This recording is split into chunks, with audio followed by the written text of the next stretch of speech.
जय हिंद दोस्तों। तो आप सबके अपने विक्की भैया आप सबको इस चैनल पीवीआर ऑनलाइन एजुकेशन पर स्वागत करते हैं। और आज आप लोगों को लेक्चर नंबर 3 मिलेगा जो कि होगा प्रत्यावर्ती धारा का। अरे ये आप लोगों को मालूम है अध्याय 10 है जो प्रत्यावर्ती धारा है। लेक्चर में थोड़ा सा डिले आ गया, उससे कोई दिक्कत नहीं, आप लोगों को लेक्चर फिर से कंटिन्यू करते हैं। कुछ तकनीकी इशू आने के कारण इतना डिले हो रहा है, कोई दिक्कत नहीं, फिर भी समझते समझते हम लोग फाइट करते रहेंगे। क्योंकि कहा भी जाता है कि हौसला रखेंगे तभी मंजिल मिलेगी, हौसला है तभी मंजिल मिलेगी। चलिए जिद है तो मंजिल मुमकिन है। चलिए आप लोगों को हम आज समझाने जा रहे हैं क्या, प्रत्यावर्ती वोल्टेज का ग्राफ। प्रत्यावर्ती वोल्टेज का ग्राफ इससे पहले लेक्चर में आप सबको मैं बता चुका हूँ प्रत्यावर्ती धारा का ग्राफ क्या होता है। आज हम बताएंगे प्रत्यावर्ती वोल्टेज का ग्राफ क्या होता है। उस दिन भी बताए थे कि प्रत्यावर्ती वोल्टेज और इस ग्राफ के बारे में बताए थे कि ग्राफ का मतलब क्या होता है।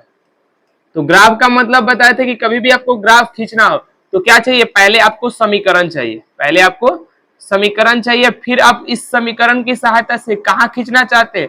तो कभी भी देखिएगा आप लोगों को दो एक्सेस बनाया जाता है, दो अक्ष बनाया जाता है। मैथ में इन दोनों अक्ष का नाम दिया जाता है एक्स अक्ष और वाई अक्ष, एक्स अक्ष और वाई अक्ष। और मान लो एक्स का वैल्यू रखते हैं और वाई का वैल्यू आ जाता है। और ऐसे ही हम लोग फिजिक्स में क्या करते हैं, एक्स का कोई और काम करने लगता है, वाई का कोई और काम करने लगता है। यहाँ दिख रहा है कि समय किसका काम कर रहा है, एक्स का काम कर रहा है, समय किसका काम कर रहा है, तो एक्स का काम कर रहा है। और यहाँ अल्टरनेटिंग करंट वाई का काम कर रहा है, अल्टरनेटिंग करंट किसका काम कर रहा है, वाई का काम कर रहा है। ऐसे हम लोग यूज करेंगे, यानी आप लोग ये जानकारी आप लोगों को देते हैं, जितना आप मैथ का कंसेप्ट पढ़ते हैं वो फिजिक्स में आकर यूज होता है। ठीक ठाक। चलिए तो ग्राफ का मतलब समझ में, आपको एक समीकरण चाहिए और एक्स का मान रखेंगे, वाई का मान निकलते जाएगा और उस सब मान को यहाँ पुट करते जाएंगे, ग्राफ बन जाएगा। क्योंकि आप लोग तो सभी लाइन को मिला देते हैं और ग्राफ बन जाता है। चलिए ऐसे ही हम लोग बनाते हैं। चलिए एक बार पूरा फिर से समझा देते हैं कि ग्राफ में क्या क्या होता है। तो आप लोगों को प्रत्यावर्ती वोल्टेज का क्या चाहिए, पहले समीकरण चाहिए, तो वोल्टेज का समीकरण होता है। चलिए ब्लैक से तो आपको दिख नहीं रहा होगा,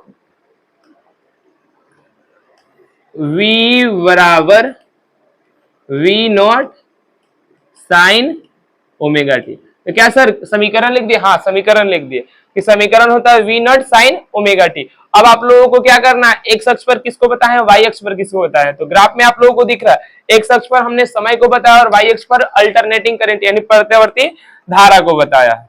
किसको बताया है, तो प्रत्यावर्ती धारा को, प्रत्यावर्ती धारा को बताया। ठीक ठाक, बातें समझ में आ रही है। अब देखो अब क्या होता है, एक्स का वैल्यू रखते हैं, वाई का वैल्यू निकलता है। वाई का वैल्यू देखो, ये वाला अक्ष बोल दी है वाई है और ये वाला अक्ष क्या है, एक्स है। ठीक ठाक। चलिए तो हम यहाँ रख रहे हैं टी, टी का मतलब एक्स अक्ष का वैल्यू, टी का मतलब एक्स अक्ष का वैल्यू। तो टी का मान आप रख कर देखिए कितना, 0। पहले 0 को ही रखा जाता है, टी का वैल्यू हम 0 रख रहे हैं। तो टी का वैल्यू जब यहाँ 0 रखिएगा तो क्या आएगा, तो टी का वैल्यू जब 0 रखिएगा वी बराबर वी नॉट, फिर बगल में है साइन, फिर बगल में है ओमेगा और टी के जगह है 0 कर दिए। रखेंगे तो v बराबर क्या हो जाएगा, v naught sine 0 degree. Sine 0 degree का वैल्यू कितना होता है, तो आप सबको मालूम है 0 होता है, तो v का मान कितना आ जाएगा, 0 आ जाएगा। यानी जब समय होता है 0, तो जब समय होता है 0 तो v भी आता है कितना, 0। यानी ई कोऑर्डिनेट कहां होगा, मूल बिंदु पर, कि t इक्वल टू 0 पर अल्टरनेटिंग करंट। यहाँ अल्टरनेटिंग करंट नहीं, आज के लिए ये अल्टरनेटिंग करंट नहीं काम करेगा, क्या अल्टरनेटिंग वोल्टेज, क्या अल्टरनेटिंग वोल्टेज, यानी करंट की जगह वोल्टेज लिख देंगे। इससे पहले वाले में हम लोग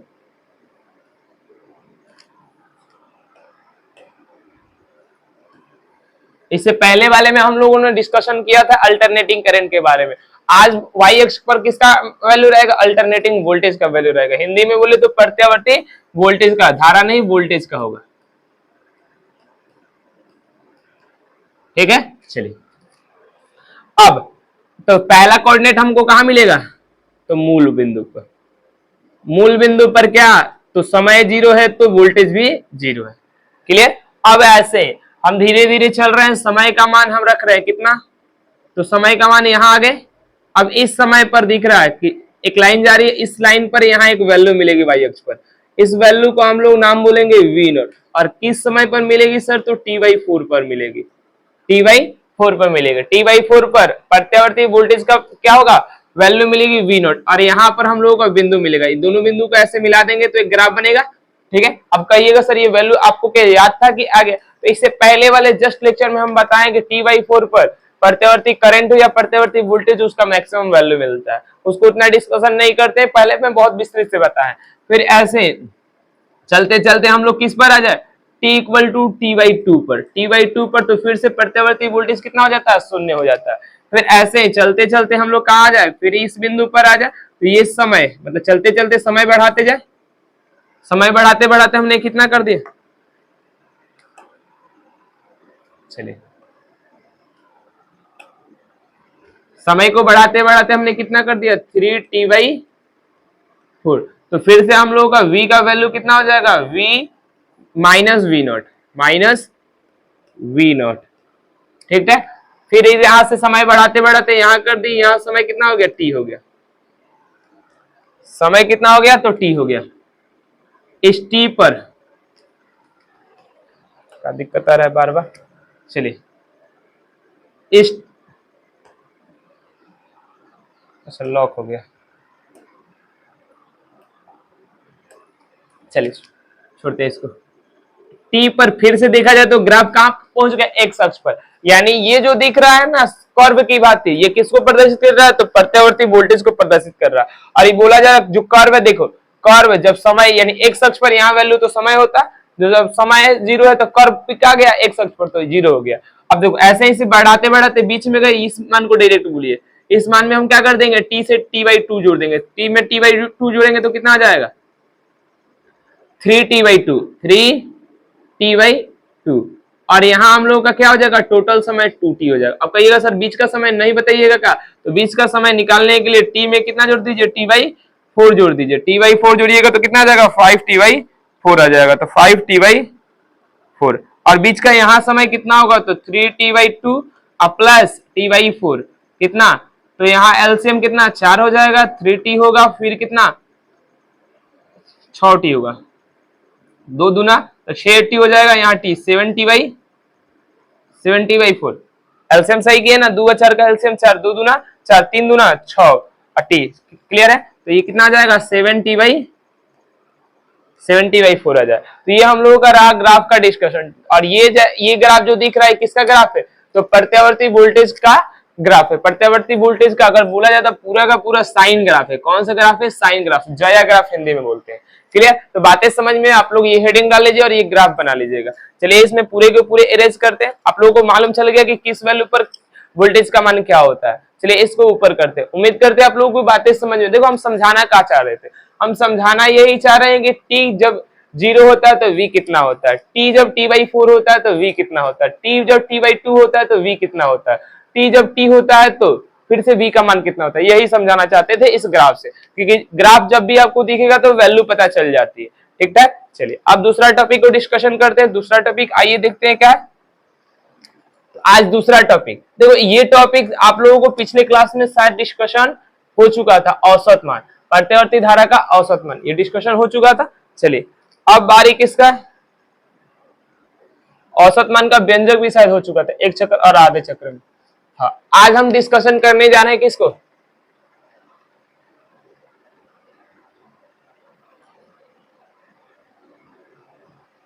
आज डिस्कशन करने जा रहे हैं प्रत्यावर्ती यानी एसी का वर्ग माध्य मूल मान, वर्ग माध्य मूल मान, इस चीज को डिस्कशन करने जा रहे हैं कि इस टॉपिक।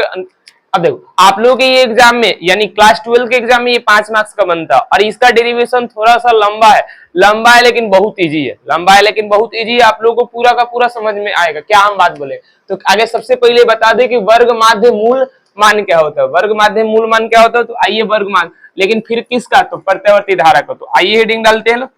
चलिए हेडिंग तो डाला ही है, अब इसको डिफिनीशन चलते हैं।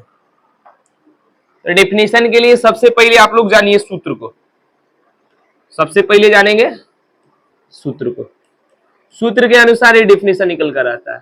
देखो उस पूरे के पूरे 1 2 3 4 5 6 7 8 9 वर्ड के जगह आप लोग किस सिंबल का प्रयोग कीजिएगा, तो आई लिखिएगा सर, और क्या मूल को रूट बोला जाता है तो एम, सॉरी आर, और माध्य को एम मीन बोला जाता है, और वर्ग को क्या बोला जाता है, स्क्वायर बोला जाता है। तो आई आर एम एस अब बीच में लिखिएगा बराबर, ठीक है, यानी आर एम एस का हिंदी मीनिंग होगा मूल माध्य वर्ग, मूल माध्य वर्ग, root mean square, root mean square, ठीक ठाक। यानी पूरे के जगह, इस पूरे के जगह आप लोग इस सिंबल को लिखिए, एग्जामिनर समझ जाएगा कि आपने क्या लिखा है, प्रत्यावर्ती धारा का वर्ग माध्य मूल मान लिखा है, ठीक है। अब इसको निकालने के लिए क्या कीजिएगा, तो प्रत्यावर्ती धारा के तात्क्षणिक, तात्क्षणिक मान का क्या कर दीजिएगा, स्क्वायर कर दीजिएगा।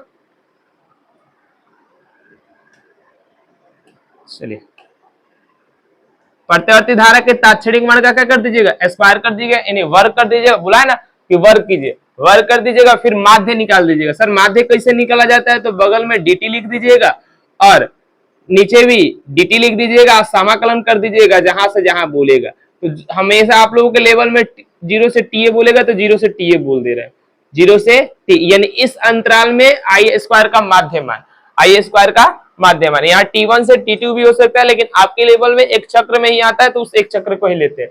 अब देखो क्या किए, आई यानी आई का वर्ग किए, फिर आई का dt, इधर साइड आई का मतलब औसत कर रहे हैं, यानी इस प्रक्रिया को क्या बोलते हैं, माध्य निकालना। इस प्रक्रिया को जो किए उस प्रक्रिया का बोलते हैं माध्य क्रिया। अब इस सब का क्या कर दीजिए, वर्गमूल कर दीजिए, इस सब का क्या कर दीजिए, वर्गमूल कर दीजिए। जो इधर साइड वैल्यू आएगा उसी को वैल्यू को हम क्या बोलेंगे, वर्ग माध्य मूल मान कहेंगे। आइए डिफिनीशन पर चलते हैं कि डिफिनीशन सर क्या होगा। तो डिफिनीशन क्या होगा, तो हमने क्या क्या किया उसी चीज को लिख दीजिए, डिफिनीशन बन जाएगा। क्या किया, प्रत्यावर्ती धारा, प्रत्यावर्ती धारा के, अब देखो स्पष्ट रूप से लिखना चाहते हो तो प्रत्यावर्ती धारा के तात्क्षणिक मान के वर्ग, प्रत्यावर्ती धारा के तात्क्षणिक मान के वर्ग के माध्य मान के वर्गमूल को, प्रत्यावर्ती धारा के तात्क्षणिक मान के वर्ग के माध्य मान के वर्गमूल को क्या कहते हैं, प्रत्यावर्ती धारा के, प्रत्यावर्ती, समझ में तो आ रहा है कि हम क्या बोल रहे हैं, प्रत्यावर्ती धारा की क्या बोलते हैं, वर्ग बोलते हैं, माध्य बोलते हैं, और वर्ग बोलते हैं, माध्य बोलते हैं, और मूल मान कहते हैं, वर्ग माध्य मूल मान कहते हैं। तो सर क्या समझ में आया, आप सबको समझ में तो आया होगा कि हमने यहाँ इस टॉपिक का डेफिनेशन लिख दिया और उसका सूत्र लिख दिया। आप लोग लिखते जाइए, जब भी आपको IRMS निकालना हो तो इस सूत्र का प्रयोग कीजिएगा, सूत्र का प्रयोग कीजिएगा हायर लेवल पर। आप लोगों को एक चुटकी छोटा सा सूत्र देंगे, उसी सूत्र का प्रयोग कर IRMS निकालिएगा, बार बार एक अंतराल में बता देंगे, उस सूत्र का उपयोग कर बार बार बताइएगा। अब देखो इसका फिजिकल मीनिंग क्या होता है उस पर हम नहीं जाते, आपके लेवल पर यही समझना है कि सर ये एग्जाम में आ जाता है, इसको कैसे लिखा जाए। तो वर्ग माध्य मूल मान को समझिए, सूत्र लिख दीजिए, इसका फिजिकल मीनिंग पर नहीं जानते कि फिजिकल मीनिंग क्या होता है। चलिए तो यहाँ आपको समझ में आया, लिख लीजिएगा डिफिनेशन और सूत्र को लिख लीजिए, हट गए हैं। चलिए अब देखो यहाँ नीचे हेडिंग क्या डाले हैं, आप लोगों को हेडिंग में डाले हैं कि एक चक्र में हम किसका वैल्यू बताने जा रहे हैं, एक चक्र में प्रत्यावर्ती। अब देखो ये एक चक्र हो या आधा चक्र हो, ये वैल्यू फिक्स आता है, ये हमेशा वैल्यू फिक्स आता है, नियत रहता है, इसलिए याद रखिएगा। हम डेरिवेशन आप लोगों के लिए एक चक्र के लिए ही कर देखेंगे, आधे चक्र में भी करेंगे तो वैल्यू सेम ही आएगा। तो एक चक्र में प्रत्यावर्ती किसका, धारा, प्रत्यावर्ती धारा के वर्ग माध्य मूल मान,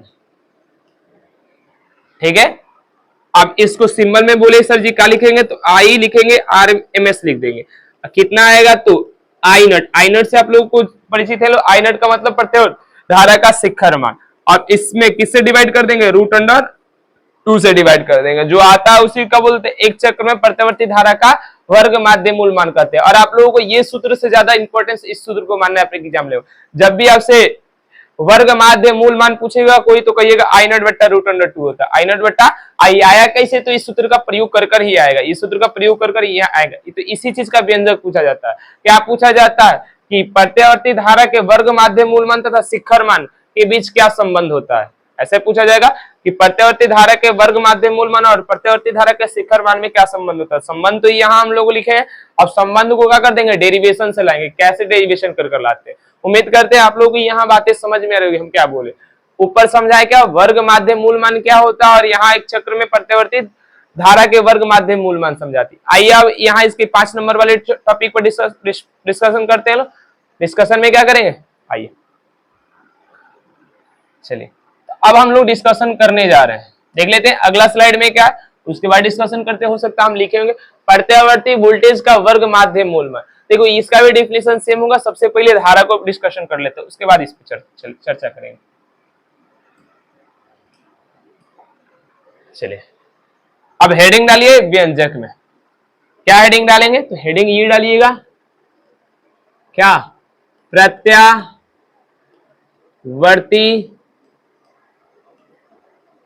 धारा के वर्ग माध्य मूल मान तथा शिखर मान में संबंध। शिखर मान में संबंध, यानी आप लोगों के एग्जाम में यही नाम बोलकर रहेगा कि प्रत्यावर्ती धारा के वर्ग माध्य मूल मान तथा शिखर मान में संबंध क्या होता है। संबंध तो अभी लिखकर दिखा दिए कि संबंध सर क्या होता है, तो आई होता है आरएमएस, यहाँ आई आरएमएस इक्वल टू क्या होता है, आई नॉट बट्टा √2 होता है। बट ये संबंध आया कैसे, इसी चीज को किसमें पूछ देता है, 5 नंबर में पूछ देता है कि सर आया कैसे। तो इस चीज को बताएंगे कि इन दोनों में संबंध ये आया कैसे। आइए डिस्कशन करते हैं कि आया कैसे ये संबंध। तो आइए ये 5 नंबर में पूछा जाता है, तो ध्यान पूर्वक समझेंगे कि हम क्या क्या बोलेंगे। तो सबसे पहले चित्र बनाएंगे, तो आइए चित्र को बनाते हैं लोग।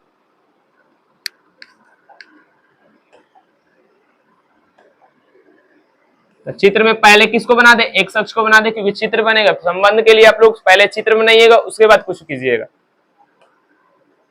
एक्स अक्ष को बना दिया हम लोग व्हाइट से, और वाई अक्ष को बना दे रहे हैं,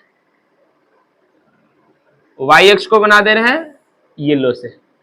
ठीक ठाक, ये एक्स अक्ष और वाई अक्ष बन गया। अब आप लोगों को मालूम है कि प्रत्यावर्ती ग्राफ में एक्स अक्ष किसको काम करता है, तो समय का काम करता है। एक्स अक्ष किसका काम करता है, तो समय का काम करता है, यानी टाइम का। और वाई अक्ष सर किसका काम करता है, तो वाई अक्ष काम करता है विद्युत धारा को, विद्युत धारा। ठीक है, अब ग्राफ में आप लोगों को मालूम है सर कि दोनों के दोनों मूल बिंदु से स्टार्ट होगा, मूल बिंदु से स्टार्ट होगा, और थोड़ा सा इस वैल्यू पर हम लोग क्या बोलेंगे कि धारा का मान है आई नॉट, और इस वैल्यू पर सेम इतनी ही डिस्टेंस पे इस वैल्यू पर धारा का मान कितना है, माइनस आई नॉट। यानी जब समय कितना होगा, t/4 होगा, t/4 होगा, तो धारा चलते चलते कहाँ पहुंच जाएगी, आई नॉट पे पहुंच जाएगी। फिर समय कितना होगा, t/2 होगा, तो धारा फिर गिरते गिरते कहाँ आ जाएगी, 0 पर आ जाएगी। ठीक है, ऐसे ही फिर समय कितना हो जाएगा, 3t/4 हो जाएगा, तो फिर धारा घटते घटते कितना, माइनस आई नॉट हो जाएगी। फिर समय का वैल्यू कितना हो जाएगा, t हो जाएगा, तो फिर धारा घटते घटते 0 हो जाएगी। तो ये हम लोगों का ग्राफ बन गया। सर ग्राफ कैसे बना, तो ग्राफ हमने इस समीकरण की सहायता से बनाया, इस समीकरण की सहायता से बना, आई बराबर आई नॉट साइन ओमेगा टी। यही क्या कहलाता है, प्रत्यावर्ती धारा का तात्क्षणिक मान कहलाता है, प्रत्यावर्ती धारा का तात्क्षणिक मान कहलाता है। यहाँ आप लोगों को ग्राफ समझ में, अब इस ग्राफ का क्या कर दिया जाए, वर्णन कर दिया जाए। चलिए वर्णन, वर्णन का मतलब होता है चित्र का एक्सप्लेनेशन। चित्र में जो दिख रहा है उसी चीज को लिख देना। चित्र में क्या दिखा रहा है, तो सर माना प्रत्यावर्ती धारा का समीकरण, धारा का समीकरण क्या है, धारा का समीकरण कितना है, आई बराबर आई नॉट साइन ओमेगा टी है। ठीक ठाक, आई बराबर आई नॉट साइन ओमेगा टी है, तथा इसका जाया ग्राफ, जाएगा प्रदर्शित, कौन सा ग्राफ प्रदर्शित है, तो जाया ग्राफ प्रदर्शित है जिस में, जिसमें आई नॉट क्या है, प्रत्यावर्ती धारा का शिखर मान है, प्रत्यावर्ती धारा का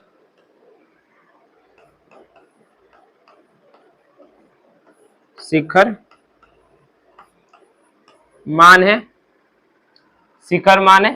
ठीक ठाक। अब देखो ये हम लोगों का हुआ चित्र बन गया और उसका वर्णन हो गया। अब कहिएगा सर समय के बारे में नहीं बताया तो बता सकते हैं T/4 पर प्रत्यावर्ती धारा का मान आई नॉट है, T=0 पर प्रत्यावर्ती धारा का मान 0 है। इतना नहीं चलते, चाहे 0 से लेकर T। अब यहाँ समय को कितना बोले हैं, T बोले। ठीक है, 0 से लेकर T पर कितना, एक चक्कर हुआ। अब देखो एक चक्कर में, आधे चक्कर में प्रत्यावर्ती धारा प्लस में, आधे चक्कर में है माइनस में। क्लियर। तो ये चित्र बना लीजिए और उसका वर्णन कर लीजिए, फिर आते हैं व्यंजक पे। क्लियर कट बातें समझ में। अब व्यंजक पर चित्र आपको समझ में आया और वर्णन समझ में आया होगा, उम्मीद करते हैं। ना समझ में आया तो कमेंट जरूर कीजिएगा, सर यहाँ समझ में नहीं है। आप लोगों के लिए हम हमेशा अवेलेबल रहेंगे। और आपको जो डाउट बन रहा है, जो डाउट आप लोगों को फिजिक्स से रिलेटेड डाउट बन रहा है, हमसे पूछने की ट्राई कीजिएगा, आपको वहां आपको जवाब मिल जाएगा। ठीक है, चलिए अब आते हैं। क्योंकि बोला जाता है शिक्षक ही आप लोगों के सामने तन मन धन से आपसे जुड़ा रहता है। और इस ये आप लोग की ये अगर मेरे पढ़ाने का मतलब ही हुआ कि आप लोग टॉप कर जाइए एग्जाम में, एग्जाम में टॉप कीजिए। आपको कोई भी चीज आप लोगों को ना समझ में, ऐसा चीज हम छोड़ेंगे ही नहीं। ठीक है, तो लगे रहिए अपने एग्जाम के प्रिपरेशन में, हम आपके साथ है। ठीक है, चलो यहाँ बात करते हैं व्यंजक। किसका व्यंजक, तो सर उस व्यंजक का नाम लिखे कि क्या लिखे, प्रत्यावर्ती धारा के वर्ग, माध्य, मूल मान तथा शिखर मान में। तो यहाँ व्यंजक के नीचे लिख देंगे IRMS एवं आई नॉट में संबंध। तो सर इसके लिए लाने के लिए क्या कीजिएगा, तो लाने के लिए हम IRMS का सूत्र लगाएंगे या संबंध को ला देंगे। IRMS इक्वल टू क्या लिखवाए हैं सर जी, तो लिखवाए हैं रूट लिखवाए हैं, और इसके अंदर हमने लिखवाया I² और बगल में लिखे थे DT और नीचे साइड भी लिखे थे DT। समाकलन किए थे, कहां से कहां समाकलन किए थे, तो 0 से T किए थे और यहाँ भी 0 से T किए थे। ऐसी प्रक्रिया इस पूरे के पूरे पद को ही हम क्या बोले थे, IRMS बोले थे। तो क्या सर ऐसा करेंगे तो आ जाएगा, हाँ काहे नहीं आएगा, देखते हैं आएगा काहे नहीं। और I का मान यहाँ आप लोगों को दिया, I का मान कितना दिया, तो देखो दिल थाम के बैठिए, आप लोगों को सब चीज समझ में आएगा। आप लोगों को थोड़ी सी दिक्कत आएगी, जो चीज दिक्कत आएगी ये बातें कैसे कमेंट में पूछिएगा, उसी टाइम आपको रिप्लाई दे देंगे कि इसका मतलब क्या होता है। ठीक है, चलिए तो कमेंट जरूर कीजिएगा। और वीडियो भी पसंद आए तो एक तो बातें बोल दीजिएगा कि हमको वहां से मोटिवेशन मिले और आप लोगों की वीडियो लगातार मिलती रहे। तो आप लोग बात मानो या ना मानो, किसी की जो अच्छाई होती है उसको बोल दी जाती है और बुराई भी उसके मुंह पर बोल दी जाती है। अगर आपको मेरे पढ़ाने के तरीके में कोई त्रुटि दिखी तो उसको भी बोल दीजिए, और अच्छा लग रहा है तो उसको भी बताइए। बताएंगे तभी आदमी रेगुलर करता है। ये चीज आप जीवन में उतारिएगा। अगर आपको कोई अच्छा पसंद आ रहा है तो उसको कुछ बोल दीजिए कि वो आप लोगों के साथ हमेशा जुड़े रहे। ना बोलिएगा तो आदमी क्या समझेगा, ऐसे ही मतलब अंधेरे में तीर मार रहे हैं। तो अंधेरे में तीर मारने जैसे काम मत कीजिएगा, आप लोग थोड़ा सा सपोर्ट जरूर कीजिएगा। चलिए IRMS, अब रूट को इधर से ट्रांसफर कर देते हैं तो इसको लिख दे स्क्वायर। अब रूट उधर लिखेंगे नहीं, क्यों, अब बाद में इस स्क्वायर को उधर ट्रांसफर कर देंगे, उससे कोई दिक्कत नहीं। अब सर क्या कर रहे हैं, तो हम समाकलन का सिंबल लिख रहे हैं। समाकलन का कहां से कहां, 0 से T। अब I का मान लिख रहे हैं, I का मान क्या लिखे, I0 sin ओमेगा T। अब किसको किए, तो नहीं कुछ कर रहे, अब DT बगल में तो DT लिख दिए। अब इसका सर तो क्या करना था, स्क्वायर ना करना था, तो स्क्वायर कर दिए। I0 sin ओमेगा T का स्क्वायर करना था, स्क्वायर कर दिए। ठीक है, माइक आवाज है, उस दिन रिकॉर्ड पूरा कर लिए थे लेकिन आया नहीं था। फिर सर नीचे क्या है, तो 0 से लेकर T है और नीचे DT है। क्लियर कट बातें समझ में। इस पद को अब नीचे साइड कैसे लिखे, आपको समझ में क्या बदलाव किए, I की जगह I0 sin ओमेगा T कर दिए। सूत्र बोल रहा है कि स्क्वायर करना है तो स्क्वायर कर दिए। अब आइए देखो, बोर्ड को ऊपर करते जा रहे हैं, आप लोग समझते जाइएगा हर पद को।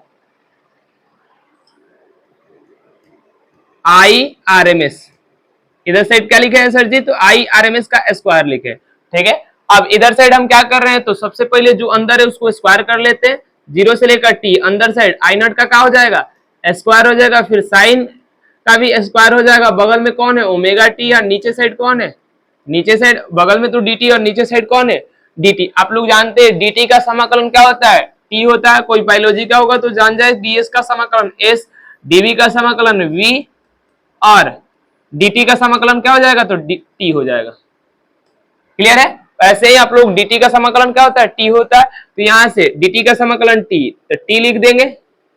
अब लिमिट को पुट किया जाता है 0 से t, तो बाद में पुट करेंगे, अभी हम कर दे रहे हैं 0 से t तक इसका लिमिट है, ठीक है, सही। अब क्या किया जाता है, तो समाकलन में जो अचर पद है उसको बाहर किया जाता है। देखो आई नॉट वैल्यू फिक्स है, आई नॉट हमेशा अगर 5 एम्पियर है तो 5 एम्पियर रहेगा, वो वैल्यू फिक्स है, तो हम लोग 5 का 25 करेंगे, तो 25 फिक्स है ना, तो इसको क्या कर रहे हैं, समाकलन से बाहर। आप लोग समाकलन किए तो जानते हैं अचर पद को क्या किया जाता है, बाहर किया जाता है, तो अचर पद को बाहर कर लिया जाए, आई आर एम एस का स्क्वायर। अब बाहरी हम समाकलन से किसको ला रहे हैं, तो सर किसको ला रहे हैं, आई नॉट के स्क्वायर को बाहरी ला रहे हैं, ठीक है।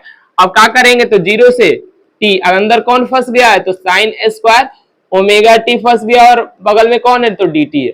इसका करेंगे तो क्या होगा सर जी, तो पुट कर दे लिमिट में, t माइनस 0 हो जाएगा, क्या हो जाएगा, t, यानी upper limit minus lower limit, t minus 0 हो जाएगा। तो ये पद के बाद ये पद आपको समझ में आया होगा। चलिए हम छोटा करके आप लोगों को एक रूप में दे देंगे, ऐसा कोई बात नहीं, अभी समझते चलिए क्या क्या हो रहा है। चलिए इधर कर रहे हैं कि आपको छोटा में भी दिखाई देगा, इधर सेट कर रहे हैं। चलिए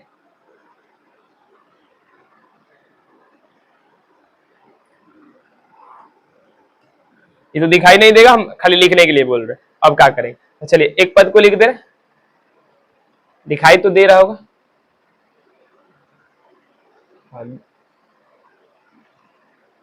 चलिए दिखाई देगा। अब देखो आई नॉट का स्क्वायर, अब क्या कर रहे हैं, देखो t माइनस 0 को t लिख सकते हैं, तो t लिख दे रहे हैं। और आप लोगों को ये सूत्र मालूम है,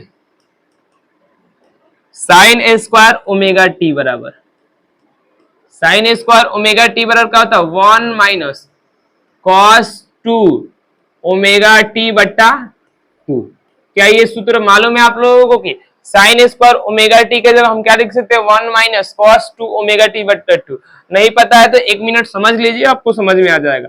आप लोगों को ये चीज तो सूत्र मालूम है, कॉस 2 थीटा बराबर क्या होता है, तो सर जी 1 माइनस 2 साइन स्क्वायर थीटा होता है।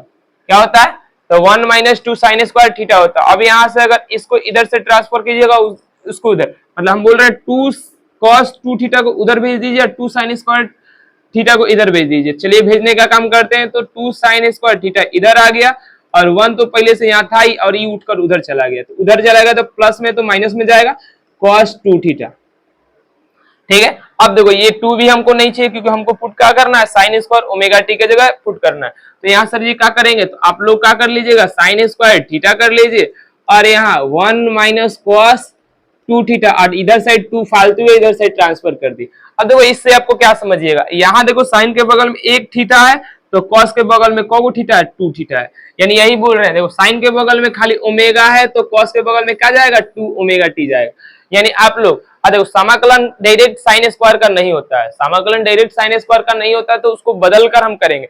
यानी उसका देखो सबसे ज्यादा समाकलन हार्ड किसका हो जाता है, त्रिकोणमिति का। त्रिकोणमिति को पहले समाकलन के रूप में बदला जाता है, फिर समाकलन, यानी गिने चुने पदों का गिने चुने त्रिकोणमिति पदों का क्या होता है, समाकलन होता है, सभी का समाकलन नहीं होता है। जैसे साइन स्क्वायर ओमेगा टी का डायरेक्ट समाकलन नहीं हो सकता, इसको पहले सूत्र में बदलिए, यानी समाकलित होने में बदलिए, तब समाकलन करेंगे। तो बदलेंगे, क्या लिखेंगे, साइन स्क्वायर ओमेगा टी के जगह हम लिखेंगे 1 माइनस कॉस 2 ओमेगा टी बट्टा 2 लिखेंगे। चलिए तो हम लिख रहे हैं, क्या लिख रहे हैं, बाहर साइड है आई आर एम एस का square, I R M S का स्क्वायर, बीच में है क्या, बराबर। अब देखो यहाँ आप लोग अंदर साइड है 0 से, यहाँ बाहर साइड आई नॉट का स्क्वायर, अंदर साइड का, इसके जो हम लिख रहे हैं 1 लिख रहे हैं, माइनस लिख रहे हैं, कॉस लिख रहे हैं, 2 थीटा लिख रहे हैं, और 2 थीटा के जगह थीटा के कम कौन कर रहा है, ओमेगा टी कर रहा है, थीटा कम कौन कर रहा है, ओमेगा टी। और नीचे साइड किसको लिखेंगे, 2 को। इस सबके बगल में देखिए तो सूत्र में क्या है, सूत्र में नहीं पद में क्या है, dt है, क्या है, तो dt है, तो dt को लिख दिए, ठीक ठाक। सर जी नीचे क्या सॉल्व कर लाए, तो t को ला दिए, सॉल्व कर देख लिए t माइनस 0 कितना होगा, t होगा। चलिए यहाँ तो समझ में आया, इस पूरे पद को मिटा देते हैं। चलिए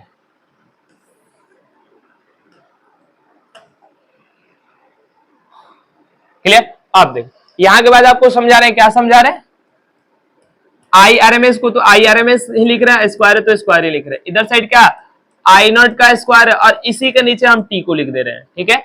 जो टी है ना इसके नीचे लिखे, क्योंकि बटा इसी के नीचे है तो लिख दिए। अब देखो आप लोग डायरेक्ट इसका क्या कीजिए, टू को भी बाहर ही कर सकते हैं, टू को बाहर कर ले, चलिए टू को भी बाहर कर लिए, क्योंकि अचर पद है, टू बाहर आ सकता है।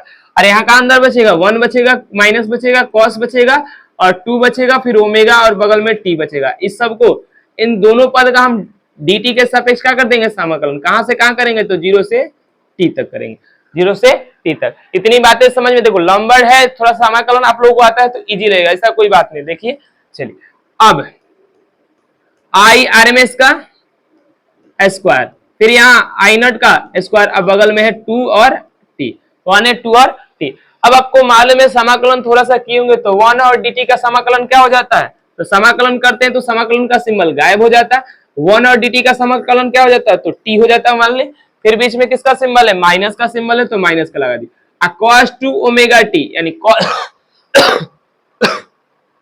देखो cos का समाकलन sin, मतलब cos थीटा का समाकलन क्या होता है, sin थीटा। तो यहाँ cos 2 ओमेगा t का क्या हो जाएगा, sin, और थीटा काम कौन कर रहा है, 2 ओमेगा t कर रहा है। अब देखो t के बगल में जो फालतू है उसका भी हम लोग नीचे साइड अवकलन करते हैं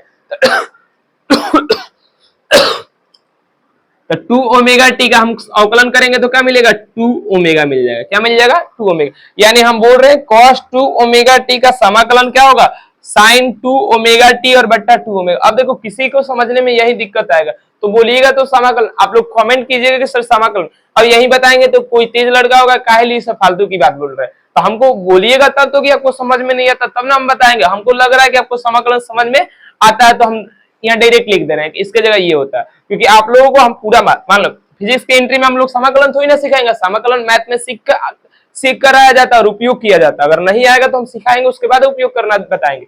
चलिए उसके बाद कहां से कहां, 0 से t, क्लियर। अब क्या किया जाता है, ऊपर वाले जहां जहां t है वहां ऊपर t को पुट करना, और जहां जहां फिर से माइनस लगा कर जहां जहां t है वहां का पुट करेंगे, 0 पुट करेंगे। आइए पुट करते हैं लोग, तो हम लोग क्या, इधर साइड है आई आरएमएस का स्क्वायर, फिर आई नॉट बट्टा 2। अब देखो जहां जहां टी है वहां पुट करते हैं, तो टी के स्थान पर, छोटा टी के स्थान पर कैपिटल टी आ जाएगा, माइनस साइन है तो साइन आ जाएगा 2 ओमेगा, और स्मॉल टी के स्थान पर कौन आ जाएगा, कैपिटल टी। देखो यहाँ पर एक लंबा डेरिवेशन ना करते हम लोग ओमेगा का मान रख देते। ओमेगा एक चक्र में ओमेगा का मान आप लोगों को लिखवाए हैं, क्या होता है, तो सर जी होता है 2 पाई बट्टा टी। डायरेक्ट रख रहे हैं आप लोगों को उपयोग, यहाँ नहीं रखेंगे, यहाँ हम लोगों को कटने छटने वाला नहीं, इसलिए नहीं रखेंगे, यहाँ रख दे रहे हैं। अब नीचे साइड कौन है, 2 ओमेगा। अभी टी के बगल में रखना है कौन, कैपिटल टी। देखो ई टी पुट करने के बाद एक पद आया, टी पुट करने के बाद एक पद आया। अब सर क्या कीजिएगा, तो बीच में हम रखेंगे माइनस, फिर यहाँ कोष्ट घेरेंगे, कोष्ट घेरेंगे, अब 0 को रखेंगे जहां जहां टी है, तो 0 रखेंगे, 0 प्लस में तो रख दिए, और फिर ये पद माइनस में तो माइनस लिखेंगे, फिर साइन 2, यहाँ ओमेगा का मान रखिए ना रखिए उसे कोनो दिक्कत नहीं, क्योंकि 0 कर देगा, फिर 2 ओमेगा। क्लियर, ये हम लोग पुट कर दिए लिमिट को